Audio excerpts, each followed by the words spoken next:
So I think we'll get started here in just a bit. Emily, are you about ready? Yes, so I started the recording. Okay, well, thank you. Hello, everyone. My name is Carolyn Martin, and I am the Outreach and Education Coordinator for Region 5 of the Network of the National Library of Medicine. And with me today, acting as technical assistant, is my Region 5 colleague, Emily Hamstra. We welcome you all to the panel discussion, Asian Health Equity, Precision Medicine in Asian American and Pacific Islander Communities. We hope you are as excited as I am to hear from these distinguishing experts. This event is being made possible through a collaboration between the Asian Health Coalition and the network of the National Library of Medicine, All of Us Training and Education Center. I also want to thank Sia Chi from the Asian Health Coalition, who was so instrumental in making this event possible.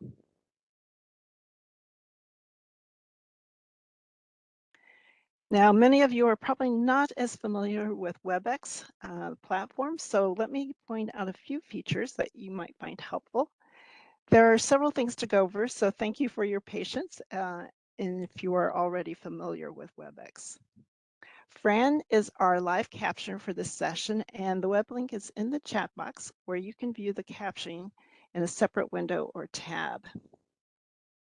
And if you prefer, you can view the live captioning in the multimedia viewer, which if you don't see it in the lower right corner of your screen, what you can do is in the very bottom lower corner next to the chat, there is some three little dots, and you can click on that and choose it from there.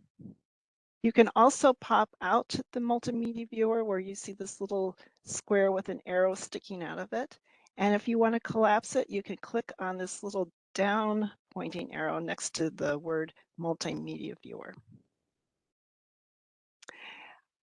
You can also, we want to let you know that we have ASL interpreters. Our interpreters are Soraya and Nathan, and they will switch about every 20 minutes. And Emily will put some information in the chat with how to view the ASL interpreters.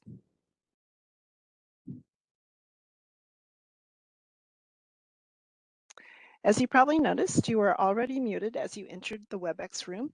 You can put your questions and comments into the chat box, and all we ask is that you make sure that it's going out to everyone. If you don't see the chat box on the right-hand side of the screen, there is a little bubble at the bottom near the right-hand corner that you can click on as well. The Medical Library Association, also known as MLA, has CE available for attending this session or the recording, and at the end of this session, a link will be posted in the chat box. And whether you want that CE or not, your feedback is much appreciated. So today we have a panel of speakers who will discuss the importance of precision medicine for Asian Americans, Native Hawaiians, and Pacific Islanders, which will be moderated by Vanessa Randall, who is the co-director of the University of Chicago's Center for Asian Health Equity, and is the executive director for the Asian Health Coalition, a community-based organization affiliated with the University of Chicago. She is the principal investigator for several federally funded programs, including the National Institutes of Health's All of Us research program. Ms. Randall has an extensive list of responsibilities and accomplishments, all of which we cannot list here, but do know that her CV is quite impressive. Vanessa, we are so glad to have you and the panelists here today, and we welcome you all, and I'm going to hand it over to you now. Great, thank you, Carolyn, for that introduction, and thank you so much to the National Library of Medicine for hosting this. And it's really just very exciting to have everyone here today to talk.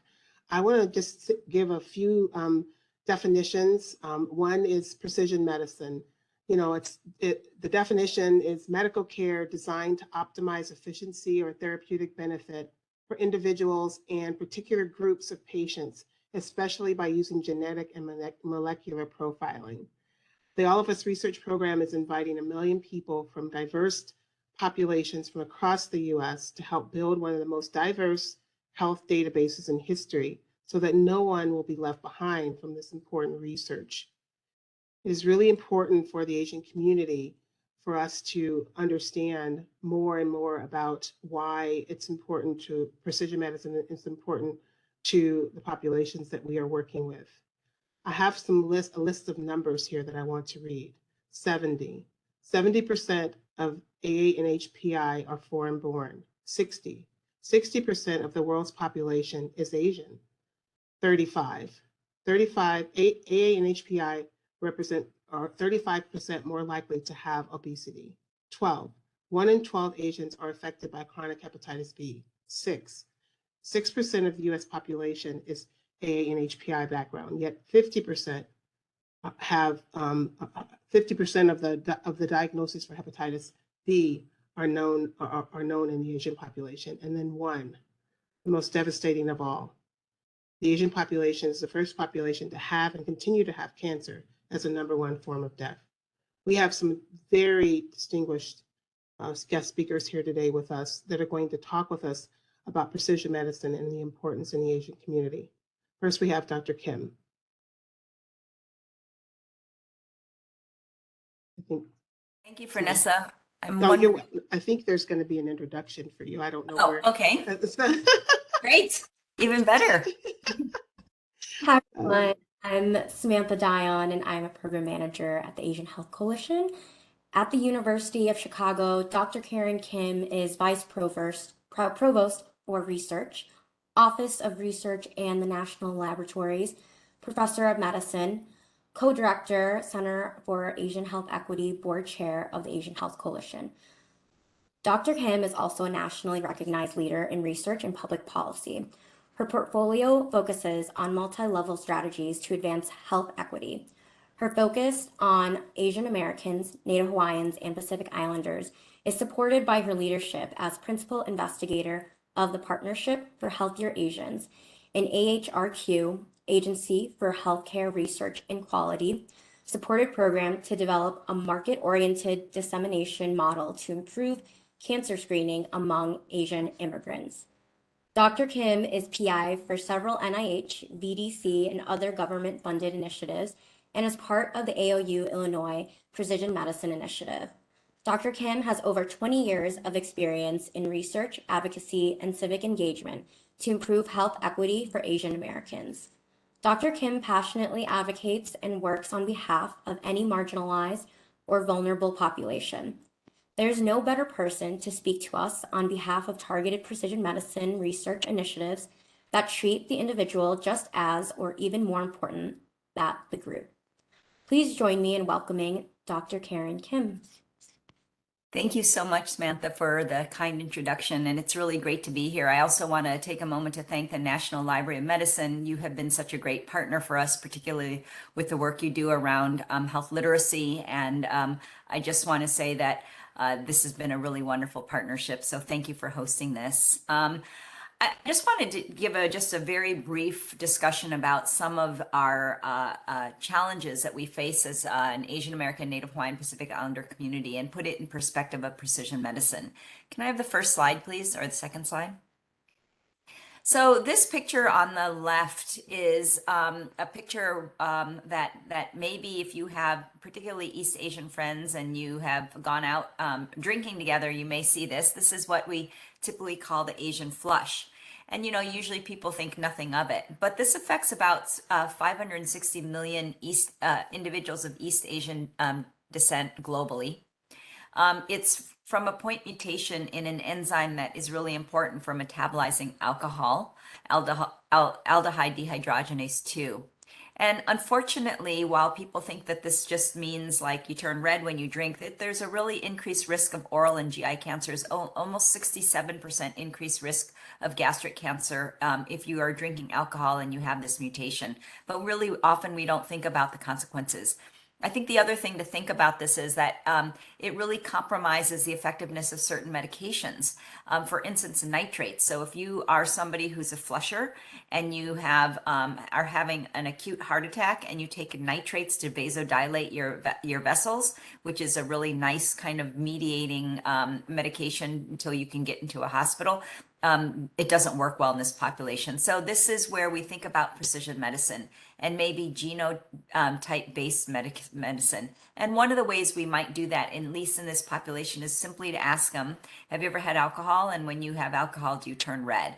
If that's the case, we can easily do genetic testing and in some ways really determine how to treat that patient as an individual based on their genotype. But that really takes precision medicine. Next slide.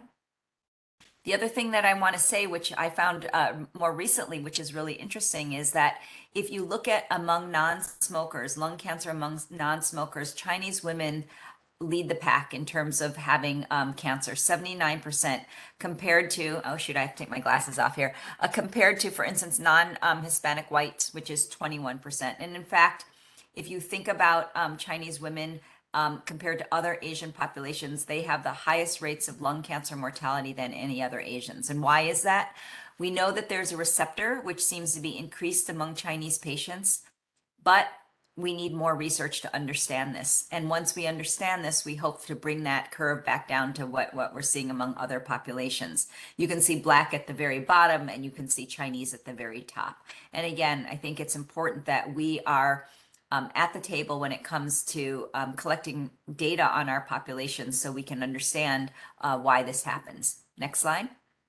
And so one of the reasons that this is so challenging and working with these populations is because really it's hard to collect data on a very largely limited English proficient population where there's cultural and linguistic barriers, where we have multiple subtypes, we're often aggregated as one, small sample sizes. And I think when you define Asian data, we usually think about being omitted, being aggregated as one lump sum, or extrapolation. And at present, very depressingly, only 10% of all the federally collected data on Asian American Pacific Islanders is actually ever reported. So we have a lot of information, we just don't know what it shows. Next slide. And even more depressingly is that the landscape is really lacking for Asian research. We're really the most understudied of all U.S. racial ethnic minority groups. Research on Asian Americans account for 0.2% of all federal grants.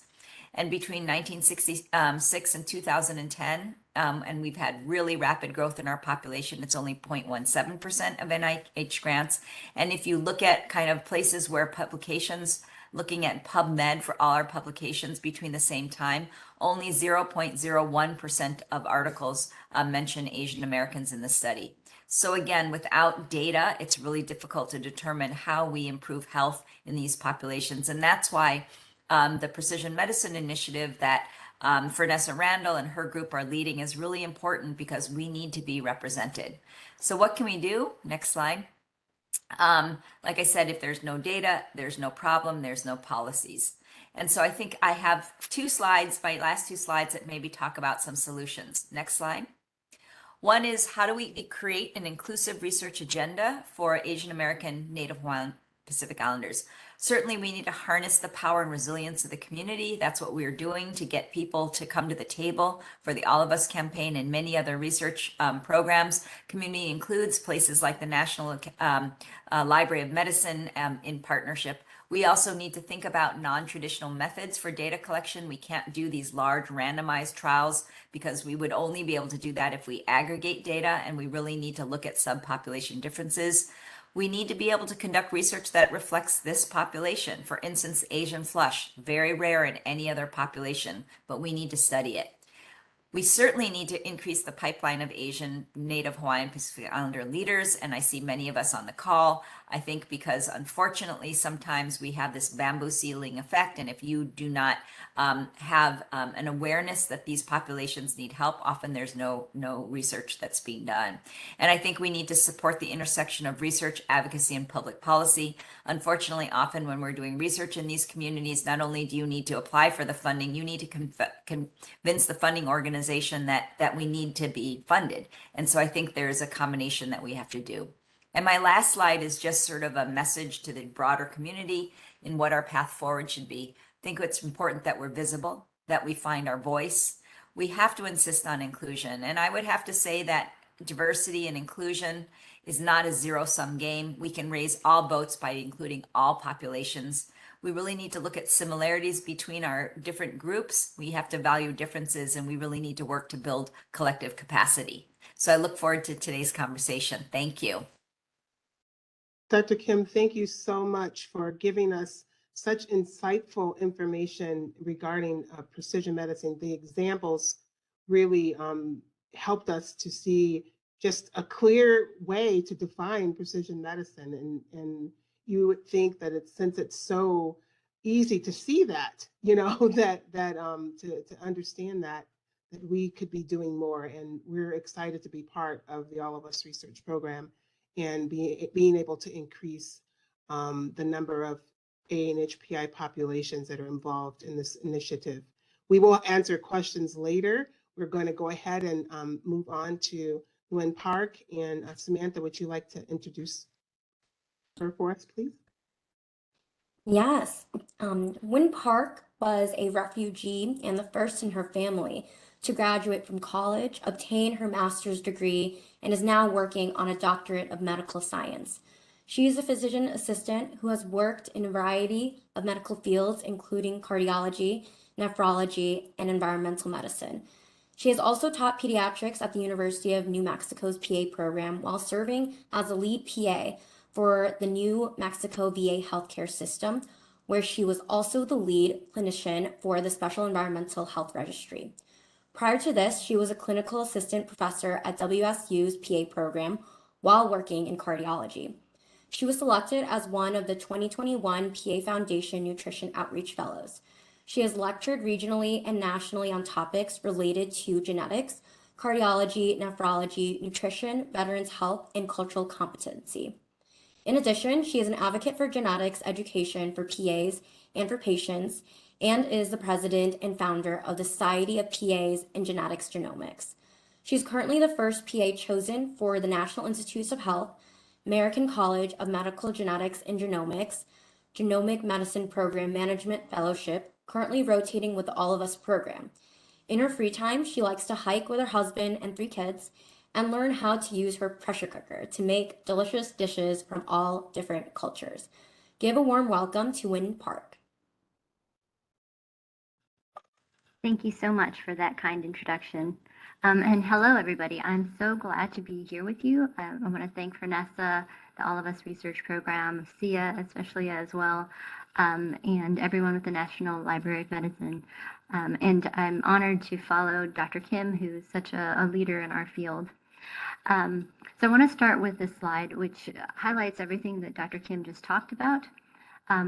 As Dr. Kim said, there's a lack of information about AANHPI communities in all of research, but if you specifically narrow it down to genome-wide association studies, you can see that we're not very well represented, and that even though Asian American and Native Hawaiians, and Pacific Islanders all account for about 11%.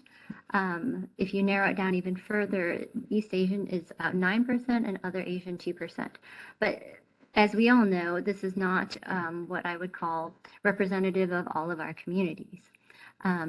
We do have the largest non-European amounts of participation, but we're not sufficiently diverse in the amount of genome-wide association studies that are available.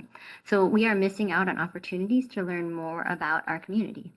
Looking at this through the lens of process improvement, it makes sense for us to come to the people who are out in the community doing the work, and to try to look for the answers of why do we not have representation? What is the reasoning behind why there isn't enough participation in studies? Is it just that we don't have enough representation among the people doing the research, among the people doing the medicine? I don't think that that's the truth, but I do think that, having everyone here being part of the the conversation will be one way that we can help to figure out exactly why we have such a dearth of data. And so in this way, we hope that the All of Us research program and people who participate in the All of Us research program will help to fulfill their mission, which is to have 1 million diverse participants from diverse backgrounds. Next slide, please. So people always ask me, why genetics? And I think that it's interesting because from my perspective, over half of my career has been spent trying to promote genetics education. I think we all play a role in solving the problem of representation. Luckily, it's easy to answer the question for me of why genetics. Why I think that more and more people should be thinking about genetics. Every person who finds out that I work in genetics, the reaction is pretty much the same, like, oh, that sounds really interesting. And you know what? It is. I like every aspect of genetics, and in every part, it touches every part of why I became a PA in the first place. So I became a PA because I wanted to be able to help families, and so check, easily done. I wanted to make a difference in patients' lives, check. I wanted to collaborate with teams and other professionals who wanted to make a difference in their patients' lives and help them to lead better lives. Check. I wanted to constantly be learning, definitely, in genetics. Check. My husband is a firefighter paramedic, and he literally runs towards fires, dumpster and otherwise, which is not what I wanted to do. I wanted to be in a very controlled environment. So even though learning about genetics and teaching patients and people about genetics is exciting, it's not that kind of exciting. So definitely also a good check. I wanted to be on the cutting edge of medicine. Definitely check. So it's easy to see why genetics, and the reason why, in my almost 20-year career as a PA, why it's so important for us all to be interested in it. As an immigrant whose first language was not English, the first person in my family, as they said, to graduate from college and to work in medicine, I've seen a lot of people who are affected by lack of representation among my patients, but also in my own family. I'm sure for a lot of people who are in the AANHPI community, if you're the person who gets called, if you work in medicine or you have any understanding of it, to be able to translate and to be able to help figure out the system, because everyone knows that the system is not easy for people to use. And I bet there are a lot of people in our audience who have felt this barrier to being able to figure out how to access even just basic medicine, and then to figure out how do we get involved in genomic medicine. It can even be more and more intimidating.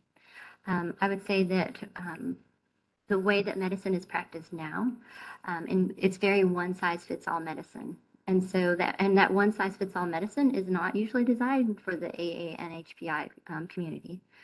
They're not asking about family histories.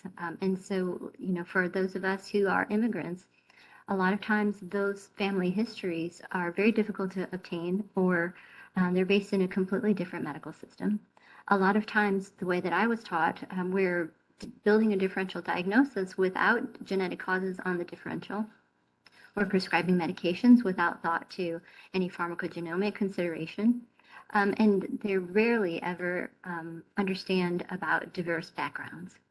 And so that's just not part of our training, which is one of the reasons why I have been such a strong advocate for cultural competency for people working in medicine, but also I think it's helpful for anybody who touches patients in the entire community. And so I invite all of you to join the conversation so we can figure out the answers on how to get more and more advocates for AANHPI involvement in genetics, in research, and in medicine. So thank you again for allowing me to be part of your presentation here, and I look forward to hearing all of your questions. Thank you so much for sharing, Lynn. That was really wonderful to hear your story and your passion for why you're doing what you're doing. I really appreciate you also giving a nod to the community and saying, you know, you got to go to where the work is getting done. You know, go to the community-based groups. And I know that that's a great shout out, but it's a great appreciation for what community-based organizations can, the effect that community-based organizations can have in precision medicine and in getting more people educated around genetics. So thank you so much for that. Next, we're going to have Dr. Alec Sowell introduced. Thank you, Samantha. Hello, everyone. Again, Alex Sarwal is the founder and current Chief Executive Officer of Colorado Alliance for Health Equity in Practice and affiliated family medicine and dental clinics. These entities started operation in 2005 as an umbrella Asian Pacific Islander health and wellness organization and has now merged as reputable healthcare organization of Colorado. He has been responsible for strategic planning, executive and operational responsibility for creating and sustaining relevant healthcare programs at KHEP in order to serve the vulnerable Asian Pacific Islander and immigrant families. Also, he has been in HHS, Office of Minority Health Executive Committee, along with various health disparity leadership councils, and actively working with state public health agencies.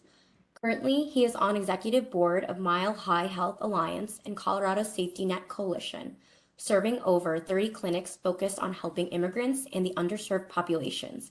He has directed numerous grants related to women's health, screenings for preventative care, health fairs, and linkage to care, and recently, Asian Health Coalition and AAPCHO tuberculosis program. He has a strong background and experience in health information technology and telemedicine with work for the FCC. Last but not least, give it up for Dr. Alex Sarwal. Thank you. It is my distinct honor to be here today to talk about a very important topic. And we will look at some of the experience-based understanding of this issue, the issue of precision medicine, and also how we are a strong believer that that is really what is required at this time. Could you go to the next slide, please? I want to show you a block diagram. It's a waterfall diagram that shows at the top a community engagement, a very deep grassroots-based understanding of the populations that we've been serving since 2005. We started off as a community consortium led by stakeholders from about 15 to 20 different Asian Pacific Islander populations in Colorado. Colorado is not a very dense Asian Pacific Islander state. It is not like a New York or even a Los Angeles. But nevertheless, we have some very distinct families, immigrants, refugees who have come here and who have settled in as first-generation immigrants for the Asian Pacific Islanders. So what I wanted to demonstrate using this model, this block diagram, is how our experience is not just in one area. We feel strongly that in order to fully serve their communities, we have to integrate all different aspects. So while we do have a very vibrant and robust family practice, we also go out to the communities in large numbers, and we work with churches and temples and many other enclaves, just so that the people are included, that there is a sense of understanding, the trust, that there is a feeling that this is their own health, that they have to feel empowered for. And so that's the reason we feel that a model that we have worked with for the last over 15 years has led us to to become a strong believer of precision medicine. The other point I would like to make here is that if we don't tell our story, if we don't collect data, and if we don't publish, then we are never recognized in the mainstream healthcare system. And I think that is where you can see very clearly that everything we do, we like to capture the data, we like to tell our story, and we like everybody to know that there is a visible inequity in how healthcare is provided to our communities, and we have to do something about it. Precision medicine is that tool, that toolbox that will allow us to do something about it. Very many times we have seen that there are language and cultural barriers. So I'll give you an example. We serve about 25 different racial and ethnic minority populations, even though they might be small numbers. So that means we have to think about a large number of distinct segregated healthcare subsystems so that each and every one of them gets truly what they deserve. There are language barriers. There's certainly literacy. The issues. There are people's perception of the American healthcare system. There is a background of how long you've been in this country, how Americanized you have become and your bodies have become. So all of those factor in how we understand and truly believe that the time has come for precision medicine. The next slide, please. I wanted to show you one view of the kind of patients that we deal with. And this is an example for some of the work we do with diabetes. We do a lot of chronic disease work in our primary care clinic. And certainly, for example, we have 22.5% of all our patients are uninsured. We also receive undocumented patients. And they're not just limited to the Asian Pacific Islanders, so that's a big focus for what we do. But we are open.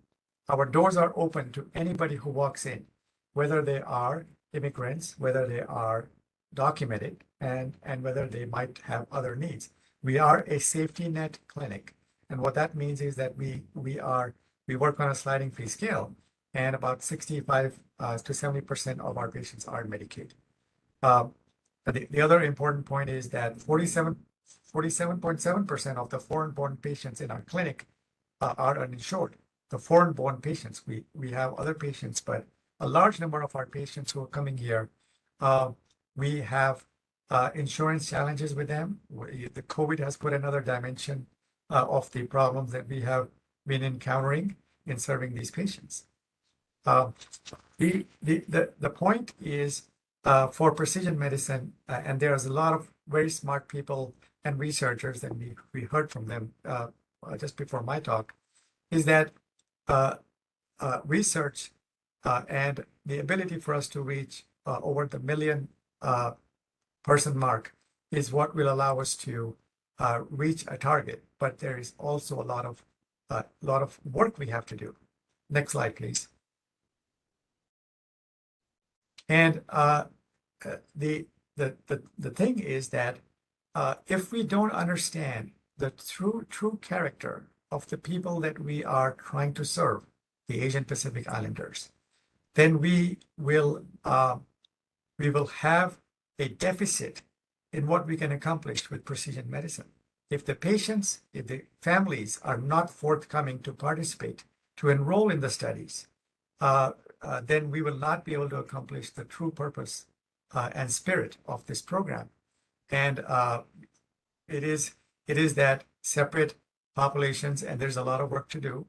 We know that cancer is a leading cause of death among Asian Pacific Americans, and that in a few years, we will see a rapid increase in that mortality and morbidity rates for this disease. And then the barriers of recruitment and retention are currently there for us to solve. And we believe that our model, the very first slide that we were showing, is a way to go out to embed with the people, to empower them, to partner with them, And that's what we do as our very fundamental, very basic model of work that we are doing. And then, there's diagnostic testing. There is some brilliant people doing some brilliant research. And certainly we are looking forward to working with all of them to meet the goal for at least 1 million people enrolled in the studies. Thank you very much. Thank you so much. That was amazing as well. I was just thinking about how one of the things you said was capture the data and tell the story. It's just, without, as Dr. Kim said earlier, and I'll invite the other panelists to come bring their videos back on, but without the data, we can't really do the studies that are necessary to challenge these disparities that are out there.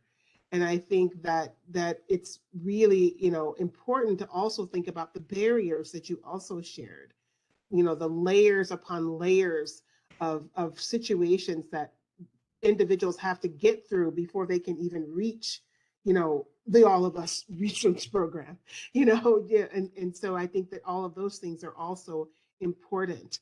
I really am very excited about, some of the questions that I already have ready for you all. And I will invite any of the participants to ask any questions that they may have in the chat area.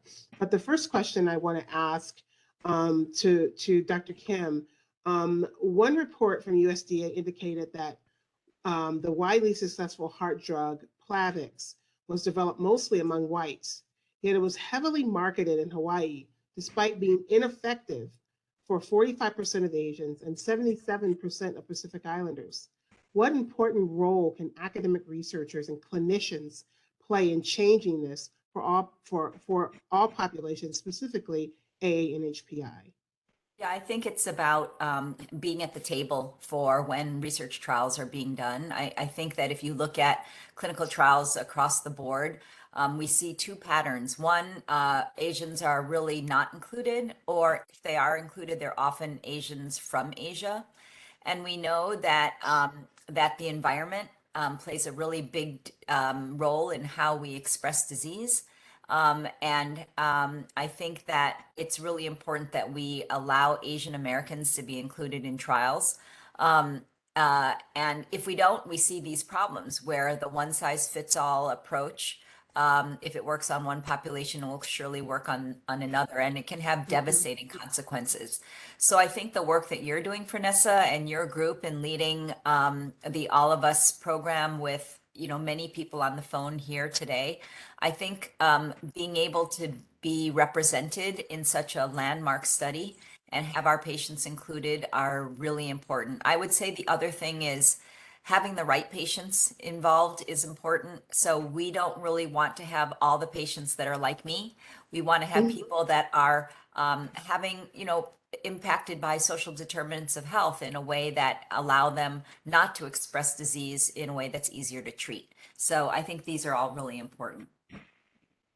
And I think that that's great that what you said even there at the end about making sure that there's diversity even in our recruitment. That's one of the things that we've been doing at the Asian Health Coalition, along with University of Chicago researchers, is looking at the All of Us research data, the data that's been collected so far, to make sure that we are not getting a sort of homogenized group of Asians. Also, we want to be able to make sure that we don't have, individuals that are younger. Only, individuals that have graduated college. We want to have a diverse group there as well. And I appreciate your comments on that. Next, I'd like to ask a question to Wynn, if that's possible, if that's okay. I loved the conversation around genetics and genomics. A recent book came out entitled Genomics and Precision Medicine. The author addresses some very poignant questions. Can precision medicine be personal? Can personalized medicine be precise? What do you think we can do to improve AANHPI participation in genetic studies? And how has So this made a difference in your own life? So I think it starts with having champions. I think that you have to have advocates within the community who can help to translate it, who can help to explain it, make it relevant for each community, and make it important in a way that encourages people to participate. Because, you know, with every study, we're looking for informed consent. We're looking for people to really understand what are they signing up for. But without someone who can connect the community to what's going on in the research community, someone who can act as a bridge, I think that's very difficult to have the participation that we need. You know, there's generational gaps, there's statistical literacy gaps, there's, you know, genetic literacy gaps, medical literacy gaps. There's so many places that we need bridge builders. And so I think that it's possible. But even in medicine, one of the, as I said, you know, I'm the main medical contact for my entire family. And my cousin was the fourth male in our family at age 39, fourth male in his late 30s or early 40s, who had a heart attack and had to have a stent placed to a 90% proximal LAD lesion and was placed on clopidogrel, which is exactly the study that Dr. Kim had brought up. And so when I asked to speak with the cardiologist, I gave him that family history. And I asked if they offered any type of genetic testing or any genetic counseling. And he said, knowing my background is cardiology and genetics, we don't really find it to be that useful. And left it at that. And my cousin had no understanding of exactly what was going on. And so, you know, if we don't have someone in the family or someone in the community who can go to bat for our patients, who can really, as I said, bridge that gap, there's no way that you're going to convince random patients to, you know, come into the clinic and give information that and be participants in studies when they don't understand or perhaps even trust the scientific community or the medical community. And as Dr. Kim said, and I forget how you say your last name, Dr. Sarwal said, you know, we need to have build that trust between the communities. Having an open door policy like Dr. Sarwal's clinic, I mean, that's amazing to be able to, you know, build that bond.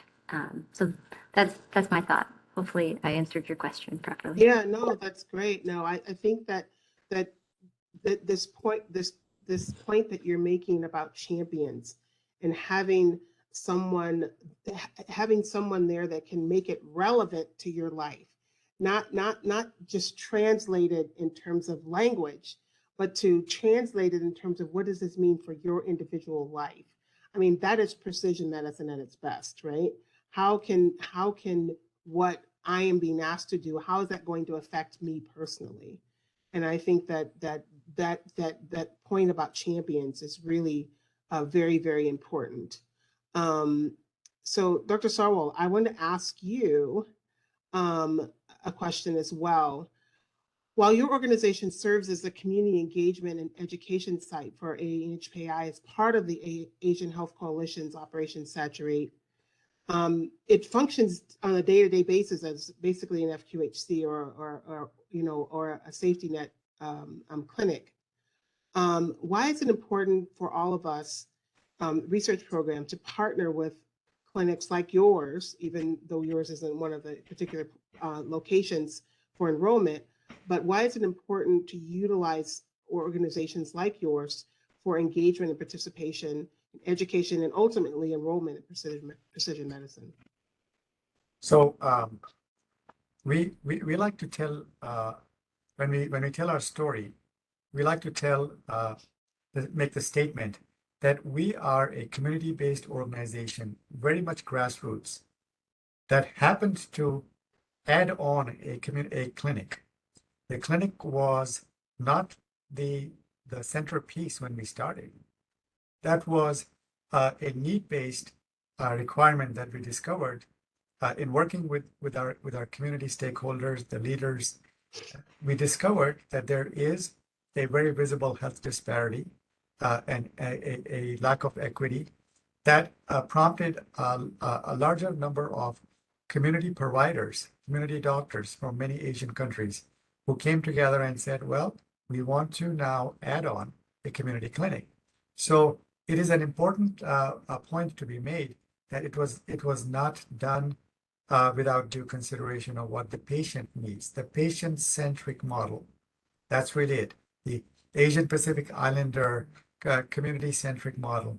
So I think that it is a model that reflects not a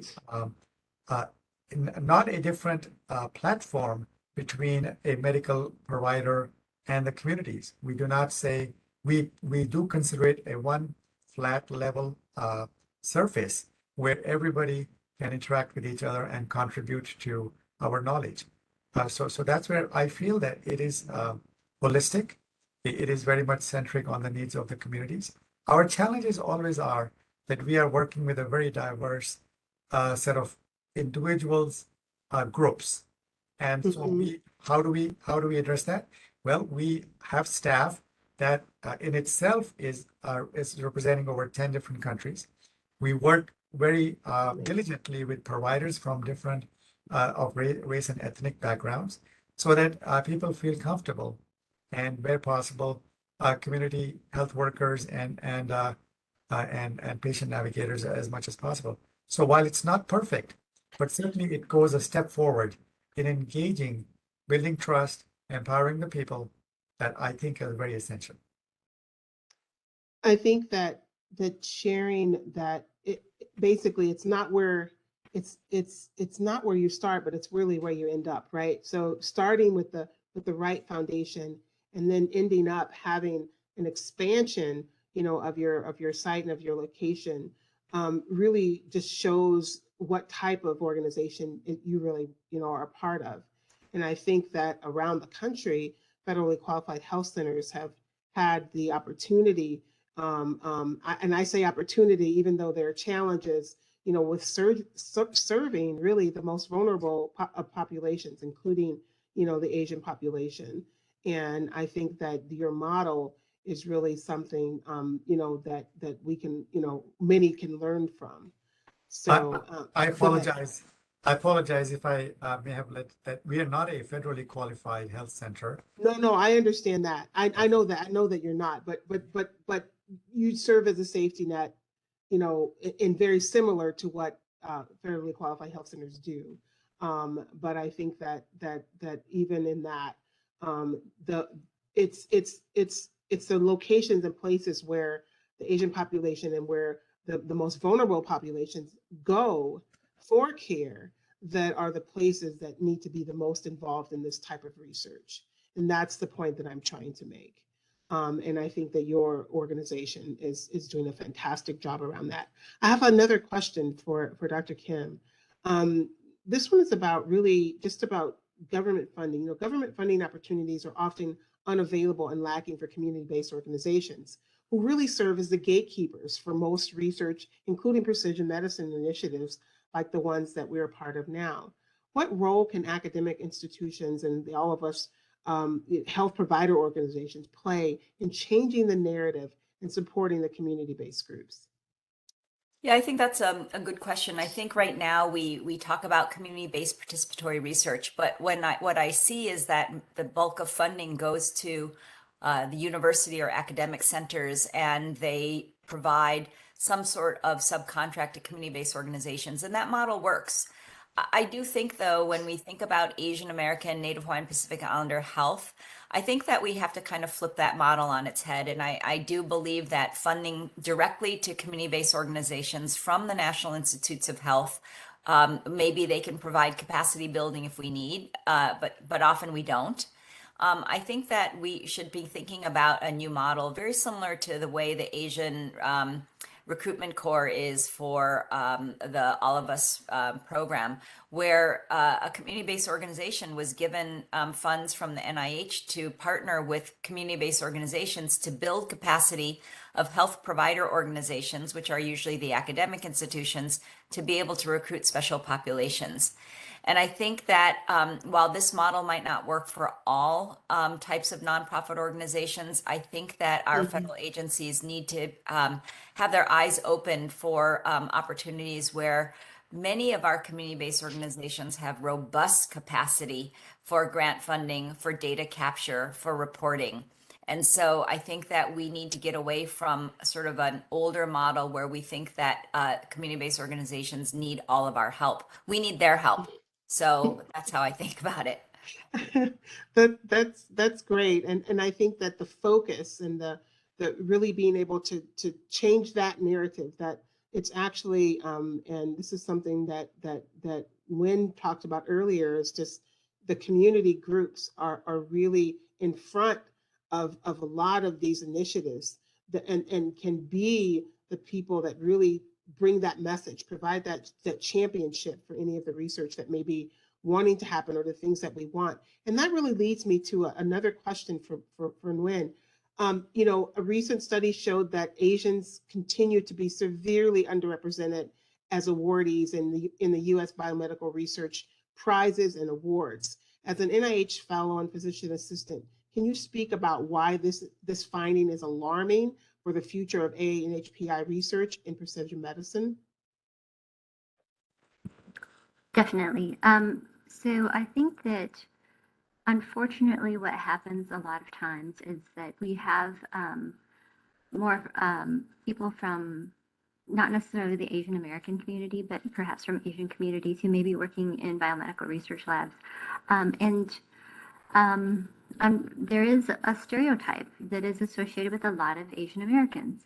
You know, that bamboo ceiling that Dr. Kim talked about, where we are not people who make waves. We're not people who are going to try to wrest the leadership away from another person. We may stay a long time in a lab where all of our work gets taken under the auspices of another person who may be more willing to take the leadership role. And it's not necessarily that we don't want to be leaders, it's that we are not looked upon necessarily as leadership material, which is very unfortunate because, you know, there's strength that comes from people who are doing the work and, you know, who don't necessarily have the you know, aren't out there trying to win awards necessarily, but they're trying to do great work. And so I think that can sometimes be, you know, like that model minority myth that has been talked about so many times, in which, you know, well, Asian Americans, AANHPI, they don't have problems in their community, which is completely a false narrative.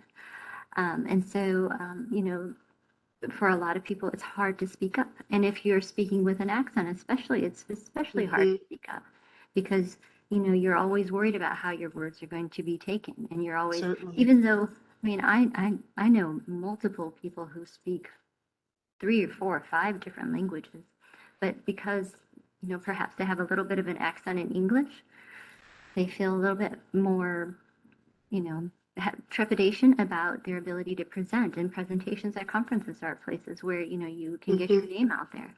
And so I think that it's a huge problem, and it can be a problem because we, you know, we're losing our leaders in research, and without the leaders, without people who can maybe bring along and mentor another person who understands the accent. You know, it's kind of funny, just as an aside, my whole family is great at accents.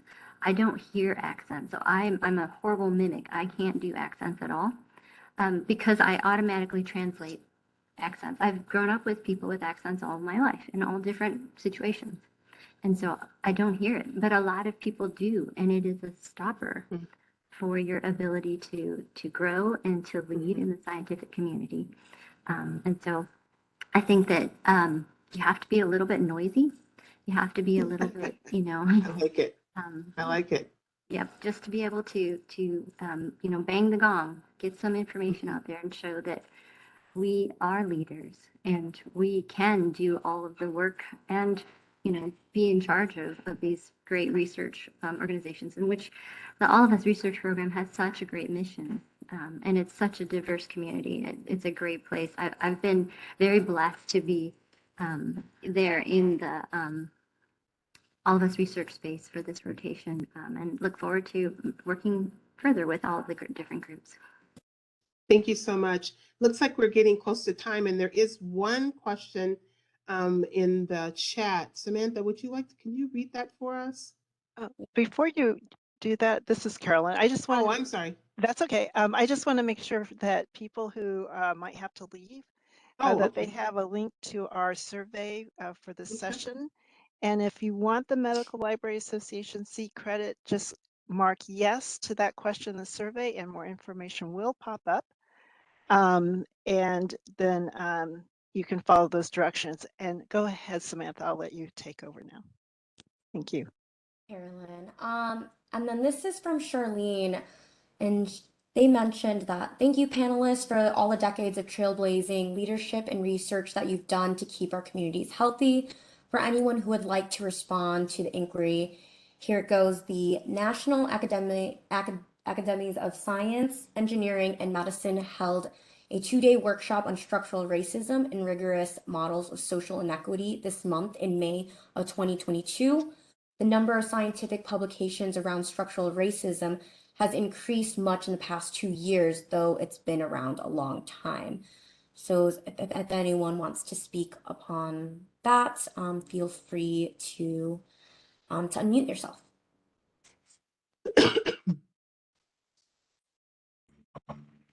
So the question really is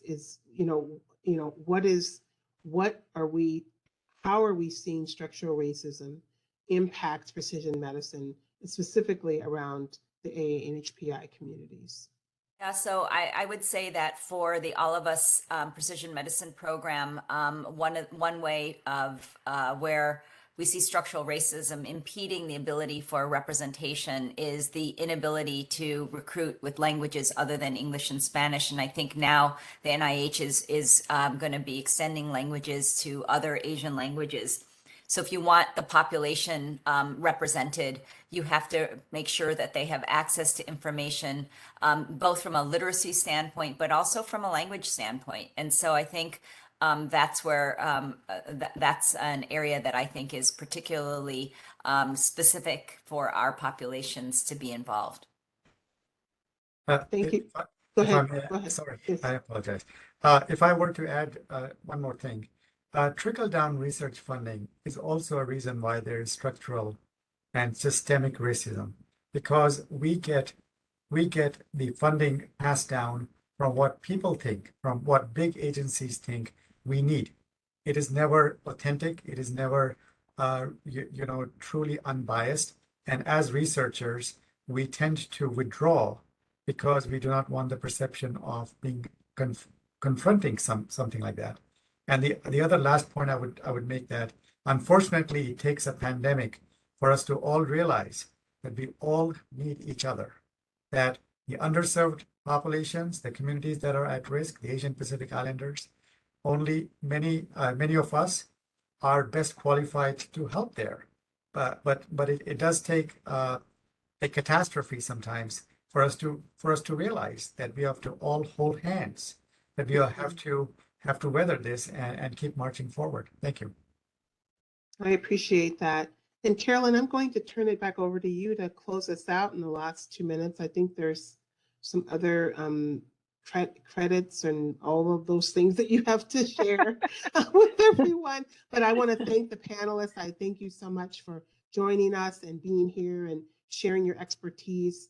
And this has been a wonderful conversation, and I'm so glad that we're recording it so we can share it with others. Thank you. Thank you all. The information for our session evaluation is in the chat box, and information if you answer yes to wanting MLA CE credit is in that survey, and with additional directions on how to get that.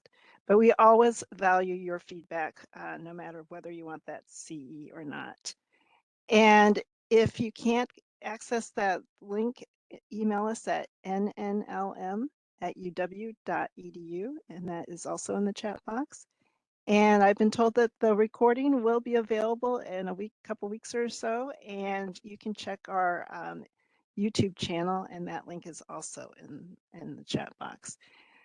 I want to thank all of you, our presenters. It was wonderful to have you here. I learned a lot, and it is quite a lot to an issue to address regarding participation and involvement of the Asian American and Hawaii Native and Pacific Islander participation in research. So thank you so much for addressing that. And I also want to thank you, our attendees, for coming. We appreciate your taking the time out of your day. And I also want to appreciate the work that our live captioner and our 2 ASL interpreters did to make this session more accessible. Thank you so much. I wish we had more time to have more questions, but perhaps another time. But thank you so much again, everyone. We appreciate it. Have a good rest of the day.